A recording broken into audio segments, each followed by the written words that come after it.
Bom, boa tarde a todos. A gente está iniciando hoje, né, mais um ciclo de palestra do Programa de Ciência Animal. Eu gostaria muito de agradecer a presença de todos, né? Hoje nós vamos falar de dois temas bacanas aí para vocês. O primeiro deles aí, que é o desafio do tratamento e prevenção da leishmaniose canina, com o mestrando do nosso programa, Francismar Barbosa de Oliveira.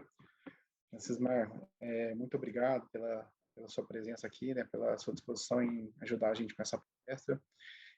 Fica à vontade, você está em casa, né, e você tem mais ou menos em torno de 20 minutos para poder fazer a sua arguição. Boa palestra, qualquer coisa me chama aqui. Ok. E qualquer problema também, professor, pode me chamar, tá? Tá joia. Vou compartilhar minha tela aqui, estou em modo apresentação. Tá vendo tudo certinho, professor? Tudo certo. Ok. Passando. Bom, posso começar, professor? Pode começar. Bom, eu que agradeço, professor, tá, pela oportunidade de estar falando aqui. Para quem não me conhece, o meu nome é Francismar Oliveira, eu sou médico veterinário, formado pela Universidade de Franca. Atualmente, trabalho numa empresa com pesquisa clínica chamada Science Vet, né? Hoje a gente faz estudos aí no desenvolvimento de produtos veterinários e atualmente também sou aluno do programa de mestrado em ciência animal, sou orientado do professor Rafael Paranhos e a nossa linha de pesquisa aí é a parasitologia veterinária. Bom, então, eu falarei agora um breve histórico, né, um breve apanhado do que são as leishmanioses, né, só para a gente ter um pouco de embasamento e conseguir caminhar para as ações que a gente tem o interesse mesmo, que é as práticas de controle e de tratamento. Bom, aqui a gente pode ver a leishmaniose, ela é uma zoonose causada por protozoários do gênero Leishmania, ou seja, ela afeta tanto mamífero, tanto o homem quanto os animais.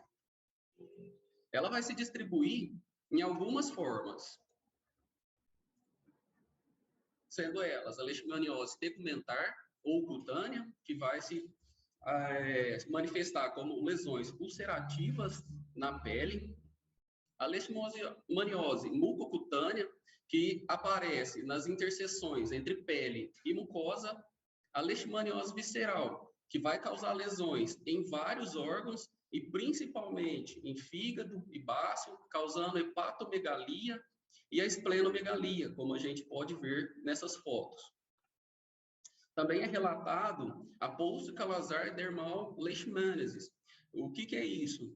Após a infecção do ser humano com a leishmaniose, é relatado de 1 até 6 anos após a infecção o aparecimento de lesões cutâneas, como rashes e eritremas cutâneos. O principal protozoário que causa a leishmania visceral é a Leishmania chagas, e da leishmaniose tegumentar é a Leishmania viana brasiliensis, Leishmania viana guianensis, Leishmania amazonensis. Aqui mostro para vocês uma foto da forma infectante da leishmania, das suas formas promastigotas, e a forma, aqui apontado nas setas, a forma amastigota, tá? Presente nos mamíferos.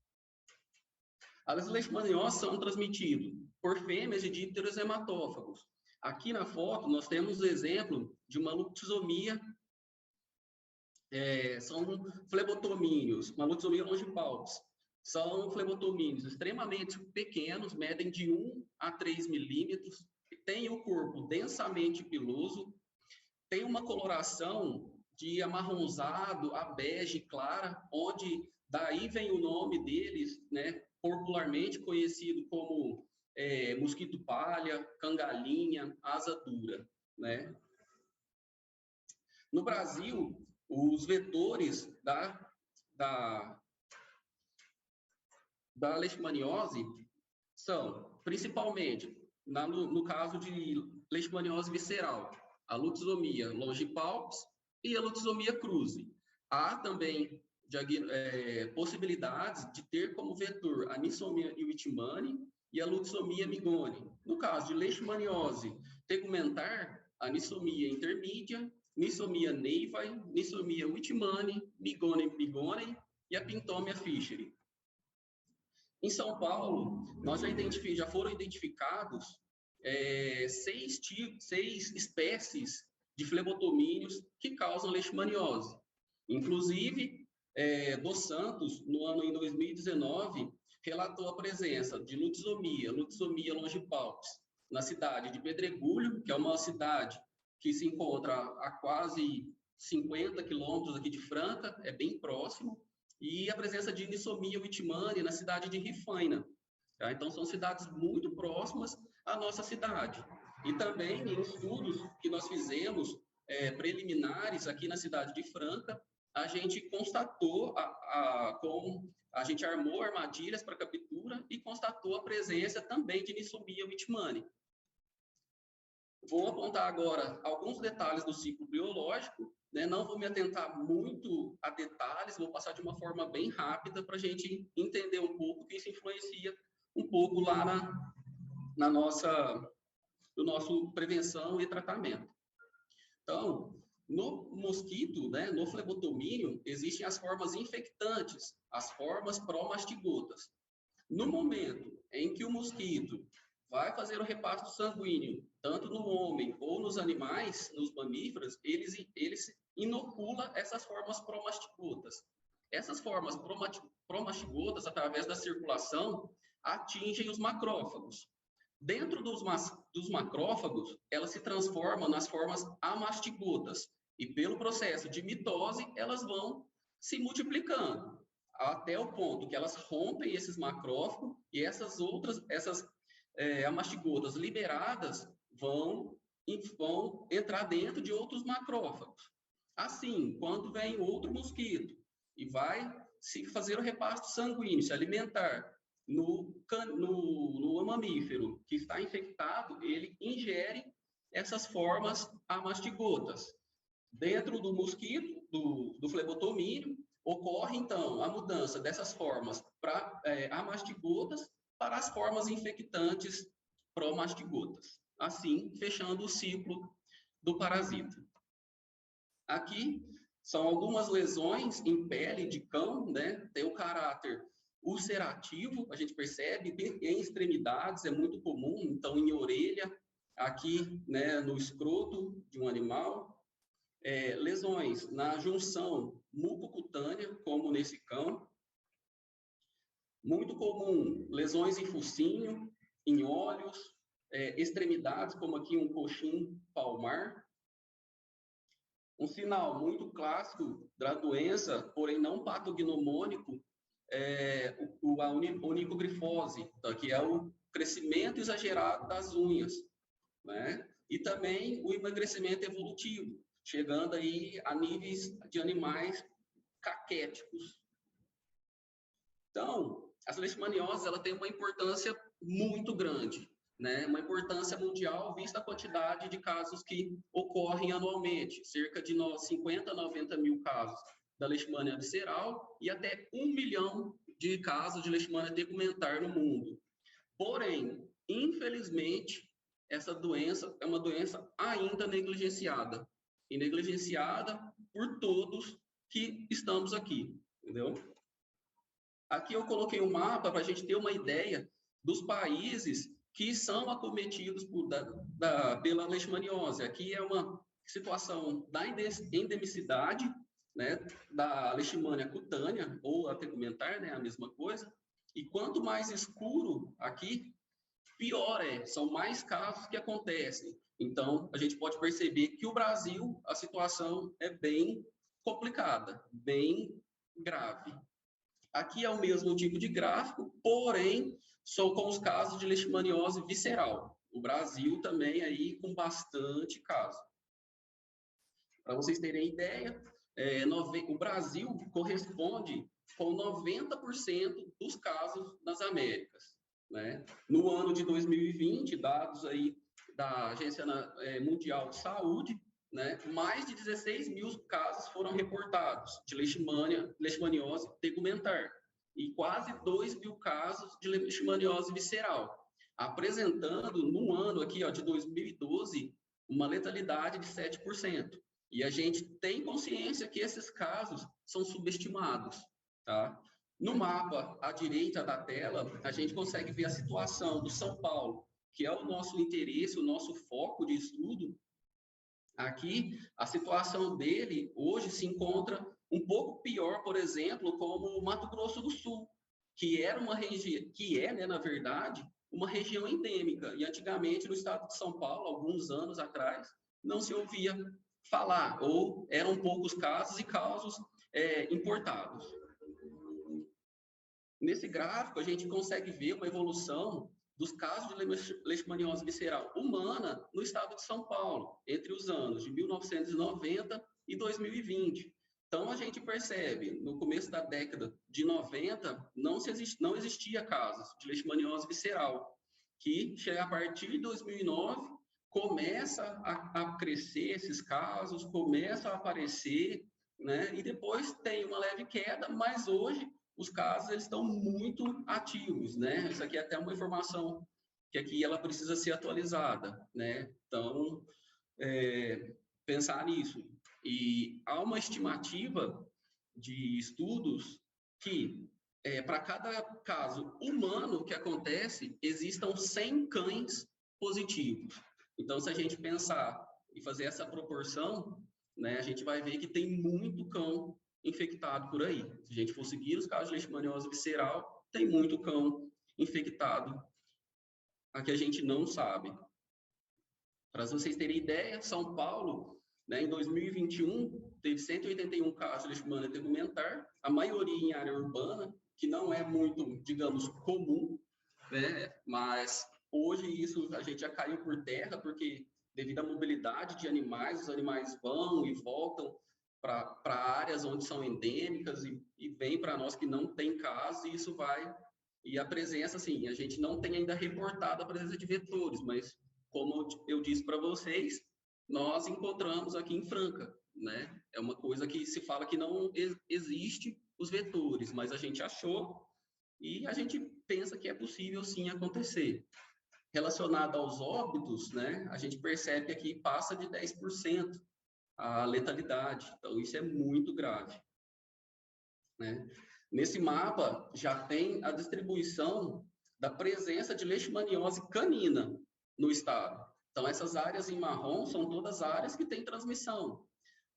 Aí a preocupação, porque em 2019, na área sinalizada, foi a Pedregulho, a cidade muito próxima aqui, foi notificada como, né, um título muito ruim, né, que é assim, como que lá tem a transmissão de leishmaniose visceral canina. Tanto é que a Abreu e colaboradores, em 2014, encontraram 6 cães positivos para leishmaniose visceral em Pedregulho, né? E Martinez, em 2018, atendeu 8 cães, né, no Hospital Veterinário de Franca, da Universidade de Franca, positivos para leishmaniose visceral. E todos esses cães foram eutanasiados. Fizemos um apanhado, né, Mendonça e colaboradores fizeram um apanhado dos casos de leishmaniose visceral canina registrados em Franca, de 2008 a 2022. A gente percebe, né, em 2008, com apenas dois casos reportados, e em 2021 com 9. E essa linha vermelha é uma linha de tendência, né, que mostra para a gente que a tendência desses números é evoluir, é crescer, certo? E a gente sabe também que esses casos, infelizmente, também são subnotificados. Aqui, também, Mendonça, né, e colaboradores mapearam todos esses 45 casos que eu relatei no slide anterior, dividido pelos bairros de Franca. Então, isso aqui é o mapa da cidade de Franca, e todos esses pontinhos são os bairros onde os animais residiam. E a gente percebe que é a cidade toda. E não só em áreas mais comumente, que são áreas perto de matas, né, onde o flebotomínio ele se encontra.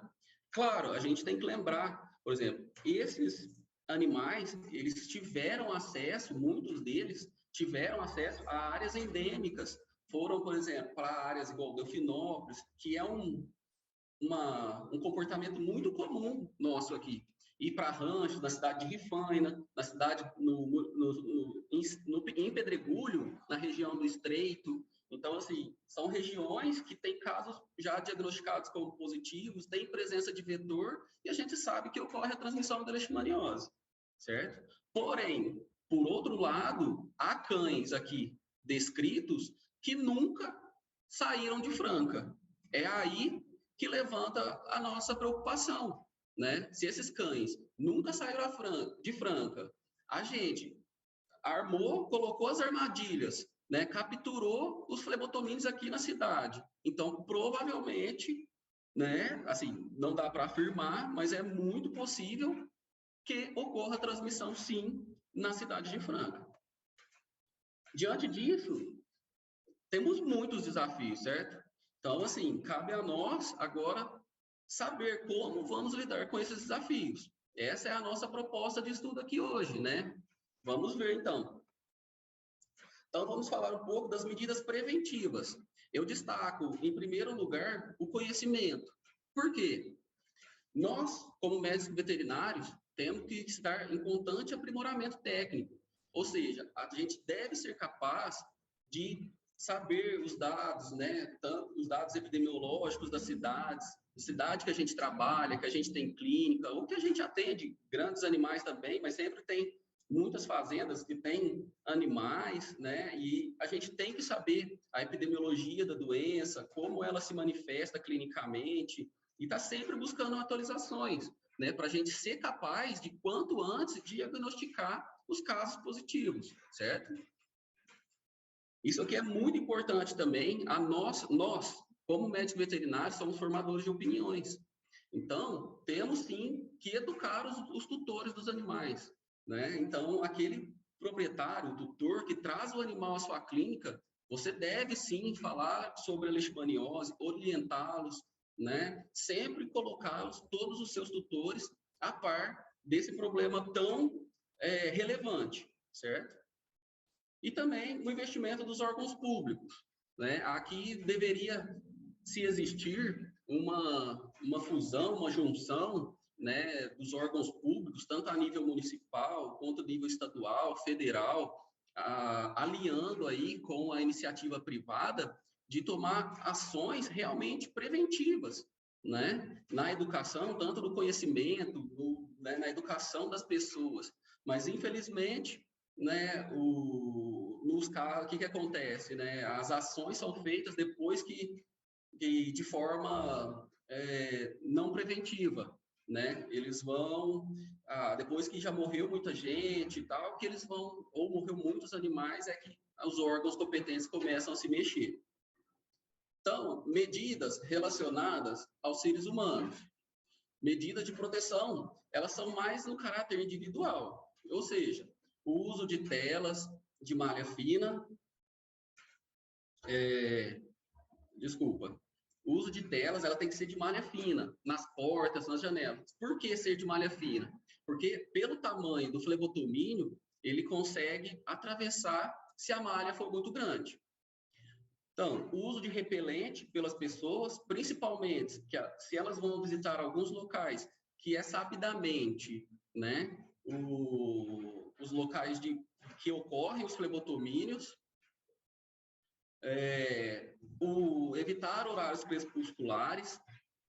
Então, assim, evitar o entardecer e o amanhecer. Bom, agora medidas relacionadas ao vetor. O uso de inseticidas. Eu até coloquei um asterisco aqui, porque o uso de inseticidas ele é um pouco complicado no caso de leishmaniose. Por quê? Aqui eu até coloquei uma foto do fumacê, né, que é muito comum na utilização do controle da dengue, por exemplo, que a gente conhece, né? Porém, o inseticida, no caso dos vetores da leishmaniose, é complicado. Por quê? Eles vivem mais em ambientes de floresta, de matas, né? Então, como que a gente vai fazer um fumacê numa floresta, né? Numa mata, enfim. E também, quando a gente usa esse tipo de controle, a gente acaba eliminando espécies que a gente não tem interesse em eliminar. Então, essas outras espécies, elas fazem parte de um ecossistema e a gente vai causar um desequilíbrio a esse ecossistema. A gente deve fazer a limpeza de quintais, terrenos e praças públicas, né? Porque o mosquito ele se desenvolve em matéria orgânica, então, e destinar esses dejetos orgânicos para o lugar adequado, né? Não adianta só limpar, deixar lá no cantinho, porque eles vão se procriar ali. Agora, as medidas relacionadas diretamente aos cães. Então, o uso da coleira repelente impregnada de deltametrina a 4%, certo? Aqui, a título de exemplificação, né, é a utilização da coleira Excalibur, do laboratório MSD. Essa coleira foi a única que apresentou resultados para o Ministério da Agricultura, né, que era realmente, ela protege contra os flebotomínios, certo? Existe também uma coleira da Bayer, a Seresto, ela tem indicação para mosquitos, porém não consta em bula contra flebotomínios.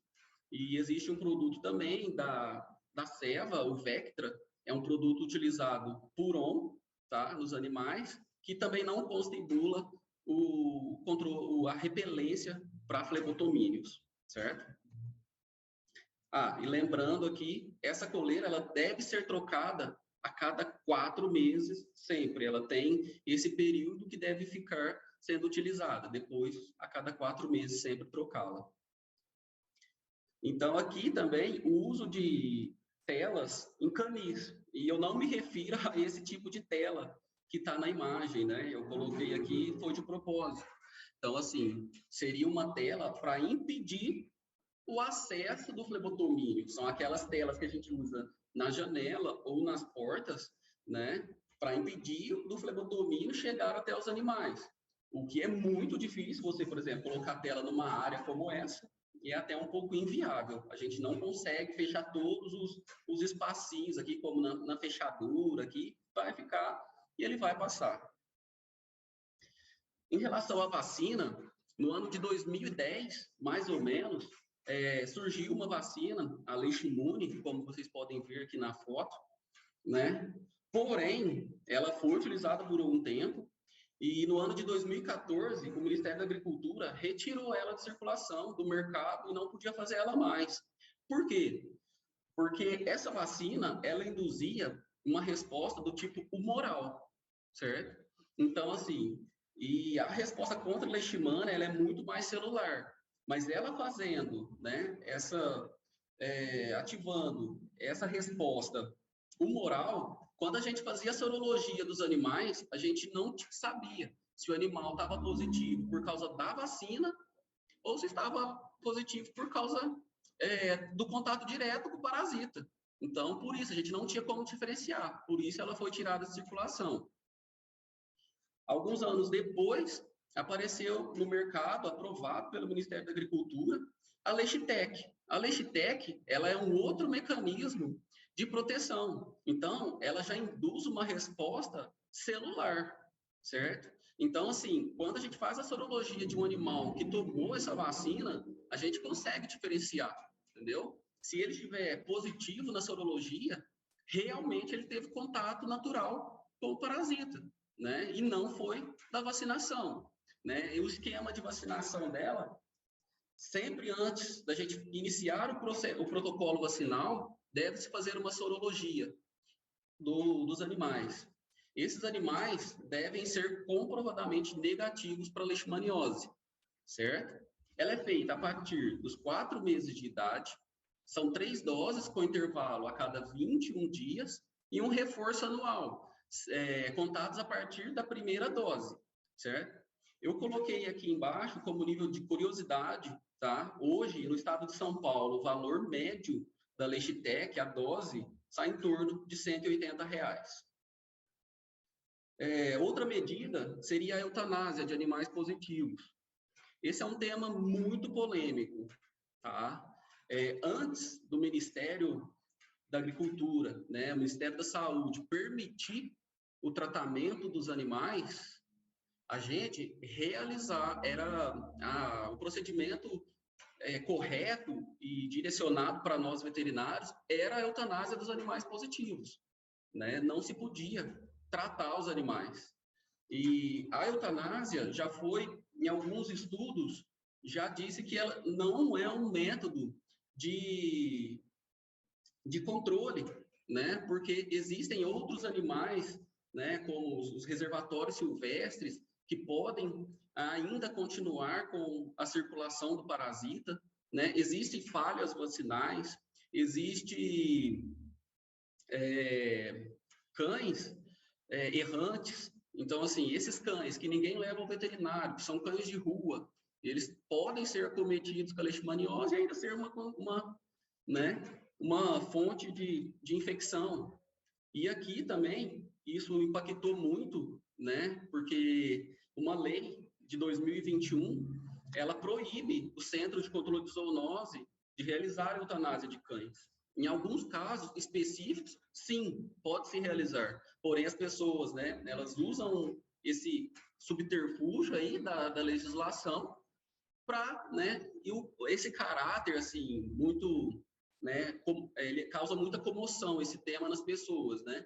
Então, é um tema muito delicado que caberia, assim, uma discussão nossa aqui de muitas horas.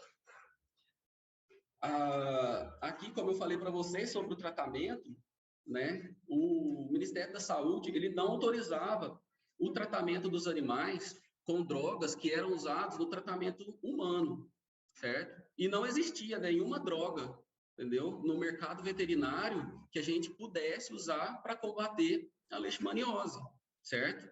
Aí foi, então, em 2016, que através da nota técnica aqui, o MAPA, né, através dessa nota técnica, o MAPA aprovou para uso e comercialização um produto do laboratório Virbac, certo? O milteforam, né, que é a miltefosina, que hoje é o único tratamento, né, permitido pelo Ministério da Agricultura. Porém, aqui eu quero que vocês prestem bastante atenção numa coisa que eu vou dizer, tá? Infelizmente, a cura parasitêmica ou parasitológica aí em relação à leishmaniose, tá? Ela não ocorre. O que a gente vai promover para os animais é a cura clínica, tá? Então, sim, isso deve ser muito bem explicado para o tutor na hora que você for instituir um tratamento, entendeu? Porque o animal, a gente faz os tratamentos, tudo que eu for falar de tratamento aqui, ele tem os mesmos princípios. É aumentar a resposta celular, diminuir a parasitemia, com isso, a remissão de sinais clínicos, certo? Então, assim, a cura parasitológica, ela não acontece. Pode ficar o animal por um tempo sem sintomas, de repente, daqui a 1 mês, 3, 5, 1 ano, 10 anos, voltar a manifestar sintomas. E ele continua sendo uma possível fonte de infecção. Para o tratamento, aqui, quando você se suspeita de um animal que é positivo, o primeiro passo é encolerar esse animal. Por quê? Para evitar que flebotomíneos venham até ele, pique esse animal, né, e transmita para outros animais, certo? Lembrando que ela deve ser trocada sempre a cada 4 meses. O milteforam, então, o princípio ativo é a miltefosina, certo? Ela possui uma atividade imunomoduladora, ou seja, ela vai aumentar a resposta celular e diminuir a parasitemia. Ela é utilizada na dose de 2 miligramas por quilo, uma vez ao dia, durante 28 dias. E o médico veterinário que está atendendo o animal decidirá se ele vai fazer um novo ciclo ou se para. E a monitoria desse animal, ela deve ser constante, no mínimo a cada 4 meses, certo? Bom, o frasco, para vocês, eu coloquei a título de curiosidade também, um frasco de 30 ml hoje no estado de São Paulo custa aproximadamente R$900, tá?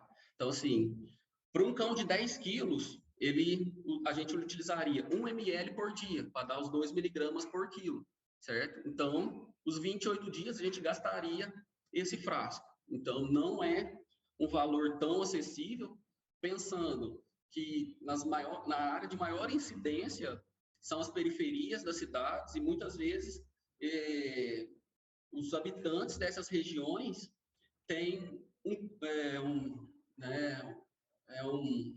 são pessoas mais humildes, certo?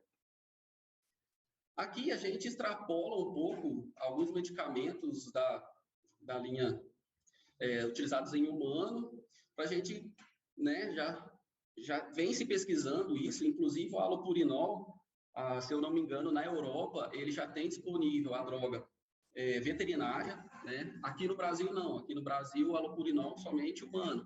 Então, ele tem uma atividade contra a leishmania, ele pode ser usado unicamente ou em associações, 15 a 30 miligramas por quilo, 2 vezes ao dia. Geralmente, o halopurinol é usado a longo termo, ou seja, para o resto da vida do animal. Mas o médico veterinário também tem a capacidade de decidir sobre a manutenção ou não desse tratamento.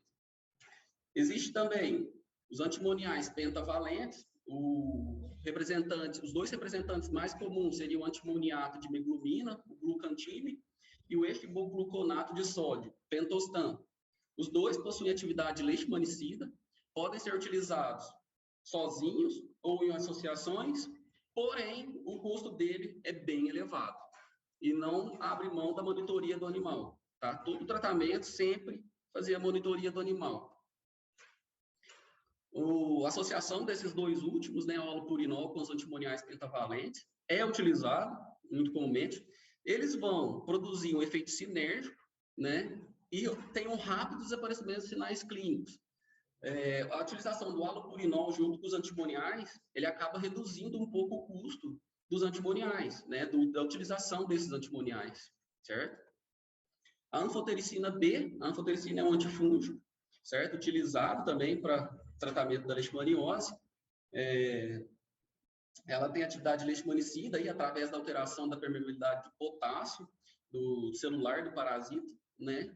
Porém, tem a limitação de ser nefrotóxico, certo?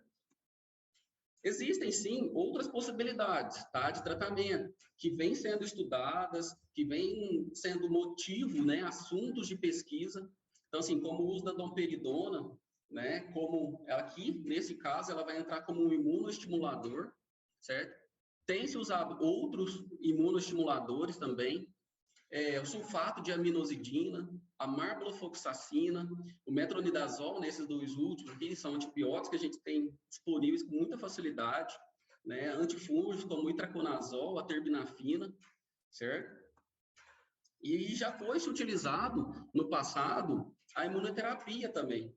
Então, hoje, assim, tem trabalhos que falam que ela é bacana, outros que não funcionou, mas tudo é nesse sentido, de aumentar a resposta celular contra a leishmania, diminuindo assim a parasitemia, certo? Então, assim, o esquema são 3 aplicações de 2 doses a cada 21 dias, ou seja, e repetir a cada 6 meses. Ou seja, no dia 0 a gente faz 2 doses de uma vez, depois 21 dias, 2 doses, aos 42 dias, né, 21 dias depois dessa segunda dose, mais 2 doses e repetidas a cada 6 meses, certo? Já estou chegando às minhas considerações finais aí do assunto. A prevenção, falando, a gente existe, é muito difícil de ser realizada, a gente tem muitos desafios. Toda doença que é veiculada por vetor, ela é complicada de ser eliminada, visto aí casos que a gente tem muito próximo, que é a dengue, né? Outros casos não tão próximos como a malária. Então, assim, são muitos desafios. E todas as medidas que a gente usa como prevenção, como eu mostrei anteriormente, são paliativas. Então, assim, É muito difícil, tá? O tratamento existe, porém ele é limitado. Então, assim, quais são as limitações desse tratamento? O primeiro é aquele que eu falei para vocês não esquecerem, tá? Que é o quê? Não há cura parasitológica. Isso tem que ficar muito. Se vocês saírem daqui com isso na cabeça, eu estou muito feliz, tá? Não há cura parasitológica, só há cura clínica. A gente vai até certos casos sumir com esses sintomas, mas o parasita vai estar sempre lá. É um tratamento caro, tá? Pensando que o animal vai ter que usar a miltefosina, né, o miltefuran, que é caro. A coleira, o animal vai ter que usar pela vida toda dele, trocada a cada 4 meses. Isso gera custo também, além do que é um tratamento que está sendo de forma contínua realizado no animal, certo? A gente tem que pensar isso. Então, tem todas essas limitações. Eu acho que, assim, também é um campo muito para a gente pesquisar, para a gente estudar e para a gente crescer, né? E com isso, eu gostaria, através desses desafios que essa enfermidade coloca para a gente, eu gostaria de deixar uma frase para vocês, tá? São Francisco de Assis, tá? Comece fazendo o que é necessário, depois o que é possível, e de repente você estará fazendo o impossível. Então, cabe a nós, médicos veterinários, aí eu sei que tem pessoas de diversos anos, aí, né, primeiro, segundo ano, pessoal da graduação, da pós-graduação, pessoas até já no doutorado, né? Então, assim, eu acho que a gente tem que fazer a nossa parte. Pequenas ações vão levar a grandes realizações, certo? Então, chega ao final, gostaria de agradecer a todos vocês aqui presentes, gostaria de agradecer à Universidade de Franca, ao programa de pós-graduação da Universidade de Franca, o programa de de mestrado, né, em ciência animal, a todos os professores, ao meu orientador, professor doutor Rafael Paranhos Mendonça, a CAPES também, porque eu sou bolsista, né, pelo apoio nos meus estudos, certo? Aqui ao final deixo os meus contatos, tá? Tenho meu celular, tenho e-mail. Se alguém, porventura, quiser entrar em contato, tirar uma dúvida, ou de repente algum material, eu estou prontamente à disposição para ajudar, certo? E me coloco agora para possíveis questionamentos, viu? Obrigado. É isso que eu tinha para falar. Francismar, muito obrigado pela palestra, uma excelente palestra, tá? Só passou um pouco de tempo. Professor. Mas tá tranquilo. Eu vou passar a palavra agora primeiro para o João. Aí eu vou pedir para o pessoal que tiver dúvida a respeito do tema que o Francismar apresentou agora, para colocar nas mensagens aqui, e ao fim, aí, na hora que o João acabar a palestra dele, a gente faz as perguntas para o Francismar, se caso der tempo, tá bom? Francismar, mais uma vez, muito obrigado. João, eu prefiro que você aí já vai colocando, então, sua palestra. Agradeço, professor. Francismar, Vou compartilhar.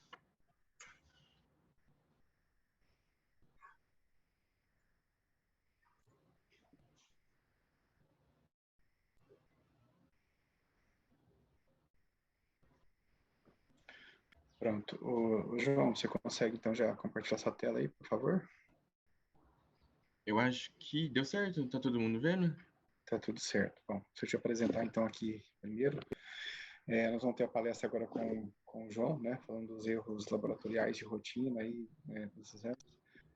João, muito obrigado, né, pela sua disposição aqui para apresentar esse tema. É um tema muito, muito bacana também para quem está aí cursando residência, fazendo mestrado, quem está com clínica, o pessoal da graduação. Então, João, você tem em torno de 20 a 30 minutos para poder apresentar, tá? Fique à vontade, a palavra é sua, né, e ótima palestra. Obrigado, professor. Como ele já falou, boa tarde a todos. O meu nome é João Guilherme. Eu sou mestrando no programa de pós-graduação de Ciência Animal da Universidade de Franca e sou biomédico e trabalho numa empresa de pesquisa veterinária, na Science Vet. E aqui a gente tem uma rotina bem grande laboratorial e hoje eu estou aqui para falar um pouco sobre os erros comuns na rotina laboratorial veterinária. E eu acredito que se a gente sabe como e aonde acontecem os erros, a gente consegue aprender como evitá-los. Então, começando falando sobre os exames laboratoriais. qual é a importância do médico veterinário requisitar um exame laboratorial? A gente sabe, e existem estudos em cima disso, que o diagnóstico ele vai ser mais específico e mais correto quando ele é acompanhado com um exame laboratorial. Isso vai ajudar o profissional a direcionar o tratamento que ele vai realizar para o animal. E também é bem importante a gente fazer a realização dos exames para ter uma padronização dos procedimentos. A partir de diversas ou algumas alterações específicas nos exames, o veterinário, o profissional, ele consegue saber qual caminho que ele vai tomar. E para que isso seja feito de maneira correta e da maneira mais fidedigna possível, é sempre importante a gente fazer a realização de todas as etapas correta, porque um resultado errôneo pode acarretar o profissional médico veterinário a fazer uma falha terapêutica, a tratar um animal quando ele não devia ou deixar de tratar um animal quando ele precisa de tratamento. Então é muito importante associar a conduta clínica com os exames laboratoriais. E pensando em todos os processos que acontecem desde o preparamento do material de coleta até o momento que esse material chega dentro do laboratório, existem vários erros nessas etapas.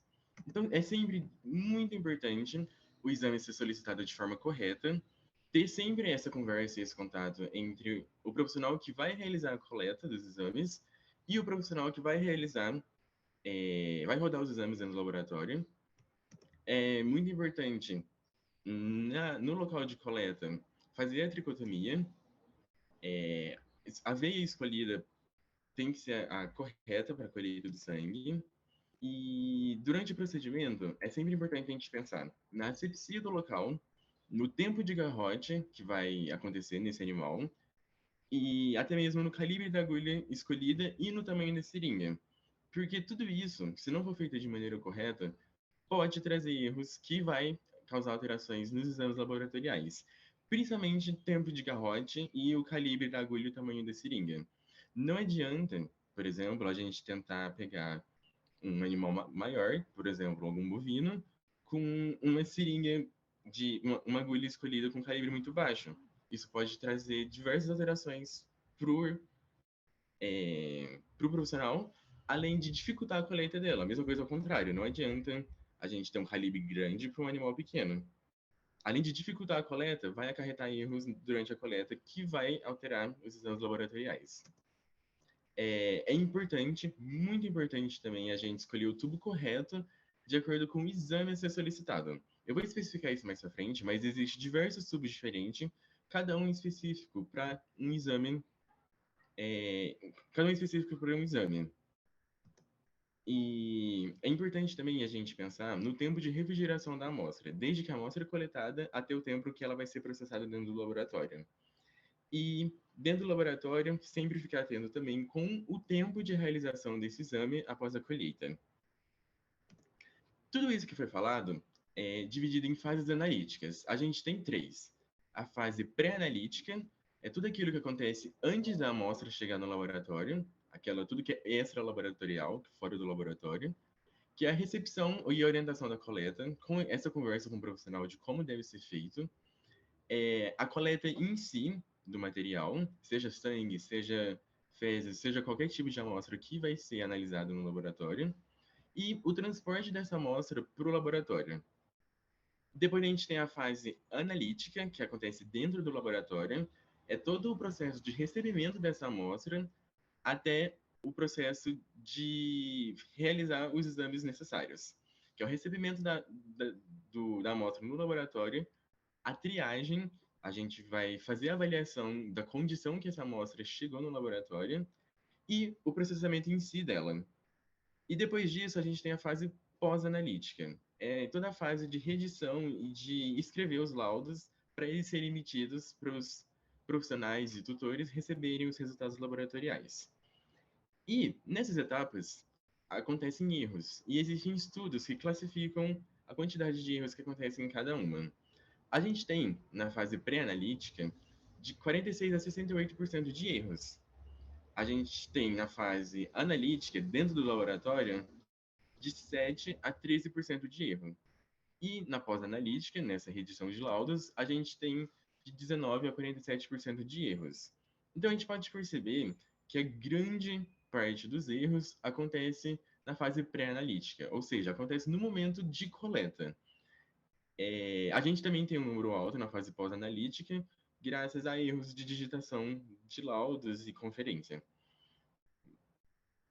Saber, então, que a grande parte dos erros estão na fase pré-analítica, é muito importante a gente preparar bem o material e saber bem o procedimento que vai ser realizado de coleta, principalmente se essa coleta for à distância. Profissionais que trabalham com animais de grande porte, como bovinos, ovinos, que ficam em fazenda, geralmente estão localizados longe da cidade. A gente tem fazendas de 2, 3 horas de distância. Então é sempre importante pensar no transporte e como que vai ser armazenada essa amostra durante todo o procedimento de coleta. Se a gente for ter um profissional, por exemplo, que vai numa fazenda realizar a coleta de 30 bovinos, a gente sabe que vai ter um tempo grande para fazer o manejo desses animais e vai ter um tempo maior ainda para essa amostra sair da fazenda e chegar no laboratório. Então, durante todo esse tempo, o profissional tem que estar consciente de como armazenar essa amostra para que ela chegue da maneira mais fidedigna possível dentro do laboratório. E durante essa coleta, é muito importante levar caixas térmicas e até mesmo caixas com isopor, com gelo reciclável. Isso faz com que, durante a coleta, ela mantenha as amostras numa temperatura baixa, elas ficam armazenadas numa temperatura fria, que isso vai diminuir o processo de degradação da amostra, e a caixa sendo fechada, tanto térmica ou quanto de isopor com gelo reciclado, ela vai impedir que a luz do sol, que principalmente em esses profissionais que estão em fazenda, vai permitir que a luz do sol não deteriorize essas amostras mais rápido. Pensando no tempo de garrote, a gente sabe o tanto que é difícil a contenção do animal, principalmente se ele for maior, mas o ideal é que seja menos de 2 minutos de garrote, porque a partir de 2 minutos de garrote no animal, a gente começa a ter algumas alterações sanguíneas. A gente vai ter a diminuição principalmente de cálcio, de potássio e pode acarretar uma trombocitopenia, ou seja, uma diminuição no número de plaquetas. E isso pode acarretar num tratamento inadequado para o animal. Se um animal que foi garrateado durante muito tempo é coletada essa amostra e ela chega no laboratório para fazer os procedimentos nela, a gente vai ter uma falsa trombocitopenia, por exemplo. Isso pode acarretar um tratamento desnecessário para o cachorro. Durante a coleta, é muito importante a realização da tricotomia e da asepsia do local, mas tem que tomar muito cuidado com excesso de pelo e com excesso de álcool, porque, como mostra na imagem, se o algodão estiver muito umedecido pelo álcool, quando o profissional for realizar a coleta e esse sangue passar pela agulha que está num lugar muito umedecido pelo álcool, esse contato do álcool com o sangue, com as hemácias, vai causar a lise das hemácias, ou seja, vai causar hemólise. E essa hemólise vai acarretar diversas alterações para a amostra, e a grande presença de pelos também atrapalha. Então, por isso é bem importante a tricotomia e a asepsia correta do local. É importante não ter esse excesso de álcool para evitar esse risco de hemólise.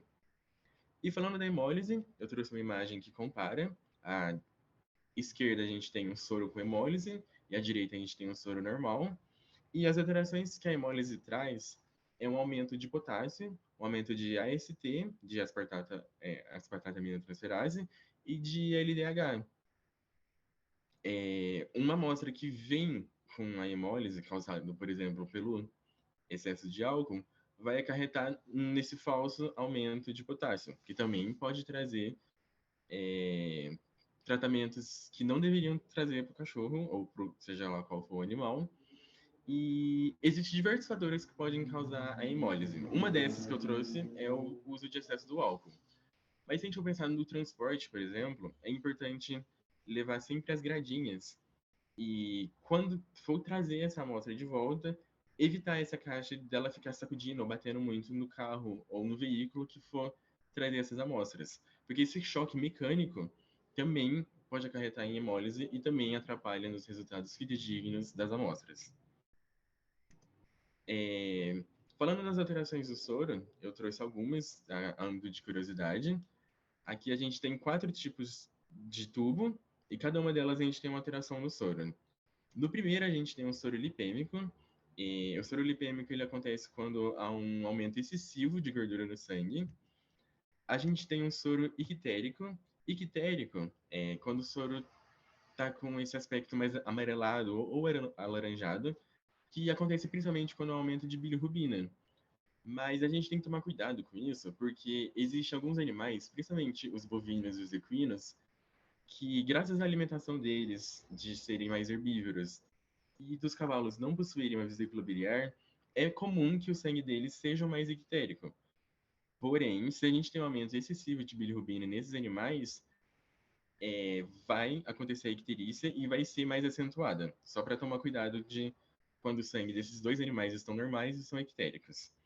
A gente tem um soro normal, que ele é mais translúcido, ele é mais claro. E a gente tem o sangue com hemólise, como eu já trouxe anteriormente. Durante a coleta, existe uma ordem dos tubos que é de extrema importância seguir eles. A gente tem diversos tipos de tubo, cada um específico para um tipo de exame. E se for fazer a coleta de hemocultura, essa coleta de hemocultura ela tem que ser feita antes para garantir a esterilização do procedimento. Então, pensando na ordem, a gente sempre coleta primeiro de frascos de hemocultura e depois dos tubos. A gente tem o tubo, cada um de uma cor, especificando cada um um objetivo diferente. A gente tem o tubo da tampa vermelha, com ou sem ativador de coágulo. Ele é utilizado principalmente para exames sorológicos e exames bioquímicos.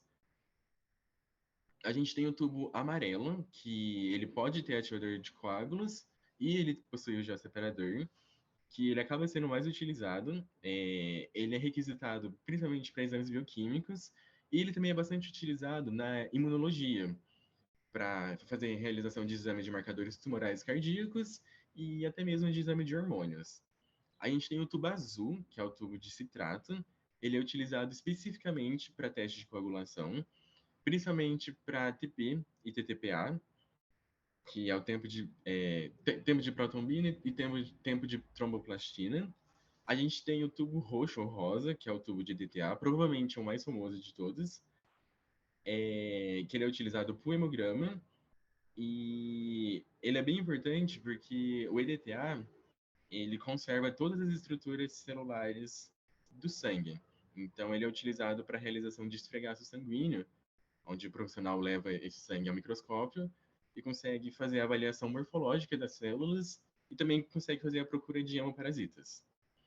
A gente tem o tubo cinza de fluoreso, ou EDTA também, que ele é utilizado mais especificamente para glicose e lactato. Pode ser coletado no tubo amarelo, mas ele é mais fiel e ele conserva melhor a glicose e o lactato no fluoreso, no tubo cinza. E a gente tem, por último, o tubo verde, que é o tubo de heparina, que ele é utilizado para exames de bioquímico, principalmente de urgência e emergência, mas ele é mais coletado principalmente para gasometria. E todos esses tubos, sem exceção, é sempre importante homogeneizar ele de 8 a 10 vezes. A gente tem o costume ou a mania de homogeneizar principalmente o que tem EDTA, que ele tem um anticoagulante. Mas todos esses ativadores e todas essas substâncias que estão no tubo, elas estão todas aderidas na parede dele. Então, para fazer a mistura do sangue com esse ativador que estão em cada um dos tubos, é sempre muito importante fazer a homogeneização dele de 8 a 10 vezes.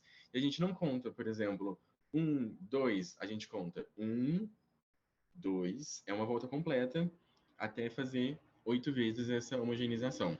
Isso garante com que o resultado fique mais fidedigno e tenha menos alteração possível para chegar no laboratório. E por último, mas não menos importante, a etiquetagem das amostras tem que ser feita de maneira correta. É importante a escrita sempre estar legível. não cobrir o tubo todo, porque é bem complicado retirar, principalmente se ela estiver resfriada, que ela vai estar mais úmida. Retirar a etiqueta, porque acontece essa avaliação da amostra quando ela chega no laboratório, e sempre certificar que essa etiqueta não vai sair ou vai apagar do tubo se for escrito, por exemplo, com caneta permanente, que isso traz muito problema e isso, infelizmente, ainda é bastante comum, esse erro, essa má etiquetagem que acontece. E isso traz um problema enorme, tanto para o profissional que está coletando, que foi a campo coletar, tanto para quem está dentro do laboratório que vai realizar essas amostras. Aí acaba confundindo, acaba faltando animal, ou acaba não entendendo o que é para fazer. E é sempre importante também no tubo ter a maior quantidade possível de informação sobre o animal. Colocar a espécie do animal, o nome do tutor, porque dessa maneira o erro diminui as chances de acontecer algum erro nessa troca de informação entre quem está coletando, entre o tutor e quem está fazendo os exames. Então é isso. Muito obrigado. Eu espero ter trago um pouco de conhecimento para vocês e qualquer dúvida vocês podem estar entrando em contato comigo. E também me põe à disposição agora para algumas argumentações e algumas dúvidas. Muito obrigado pela presença de todos. João, muito obrigado pela palestra, né? Parabéns, tá? Excelente palestra também. Eu gostaria de abrir aí para perguntas, se alguém tiver alguma dúvida sobre a palestra do João e também do Francismar, tá?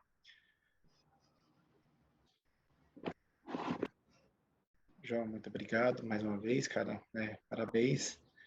É muito bacana. Os dois temas de hoje, né, foram excepcionais, né? Dois temas muito relevantes, até porque, né, o erro na coleta, né, no processamento, pode trazer, né, graves consequências aí para o tratamento veterinário. E na palestra do Francismar aí, muito bacana o tema, porque hoje em dia a gente tem, né, essa doença alcançando aqui em Franca níveis que a gente não imaginava antigamente. E como o Francismar comentou, pelo nosso histórico aqui, né, a gente já está encontrando flebotomia dentro da cidade de Franca e os casos pipocando. Então a gente tem que ter, né, consciência a respeito desse tratamento, né, porque a maioria dos casos que a gente acompanhou aqui, né, de perto, né, todos eles tiveram recidiva do quadro após o tratamento com o medicamento milteforam. Então é sempre muito bom relembrar, né, essa questão aí que o Francismar, né, comentou na palestra dele, que realmente o tratamento ele não causa a cura parasitêmica, né, ele causa a cura clínica. E né, sempre acompanhar esse campo, porque o que a gente tem observado depois de 1 ano, 8 meses mais ou menos, esse cão ele volta a apresentar sintomas e às vezes até mais graves do que estava anteriormente. Então é isso, né? 2 palestras muito bacanas. Quem tiver dúvida, tanto o Francismar como o João deixaram aí seus e-mails, telefones para contato. Eu agradeço a presença de todos. E se ninguém tiver mais nenhuma pergunta, eu vou finalizar então, né, a palestra, agradecendo a todos aqui, né, pela presença. Muito obrigado. Tudo de bom para vocês. Qualquer coisa, é só chamar a gente aí.